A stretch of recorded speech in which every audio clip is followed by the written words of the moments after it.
সময়ের সঙ্গে মানুষের চাওয়া পাওয়া বদলায়। এক সময় যে মা তার স্বামীর কাছ থেকে যে যত্ন, ভালোবাসা ও দায়িত্ব আশা করতেন, তিনি আজ শাশুড়ি হয়ে সেই চাওয়া অন্য কারোর প্রতি দেখলে সেটাকে বাড়াবাড়ি মনে করেন। কিন্তু এ দোষ সময়ের, মায়ের নয়।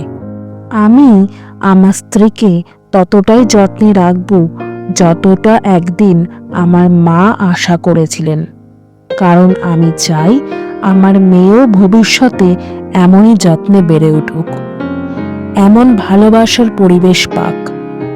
আমি চাই না আমার স্ত্রী কোনো অভাব অনুভব করুক। আমার বাবা যেমন কখনো মায়ের চাওয়া অপূর্ণ রাখেননি, তেমনি আমিও আমার স্ত্রীর প্রতিটি চাওয়া পূরণ করব। কারণ একজন নারী যখন স্ত্রী হন, তখন তিনি শুধু একটা নতুন সম্পর্কেই প্রবেশ করেন না, বরং নিজের স্বপ্ন, ভালোবাসা, যত্ন পাওয়ার অধিকার নিয়েও আসেন।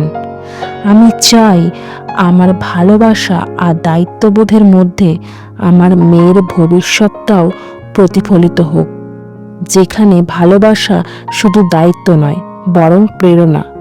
একজন ভালো স্বামী হওয়া মানে শুধু সংসার চালানো নয়, বরং একজন নারীর স্বপ্নকে সম্মান জানানো। আমি সেটাই করতে চাই যেমনটা আমার বাবার কাছ থেকে আমি শিখেছি।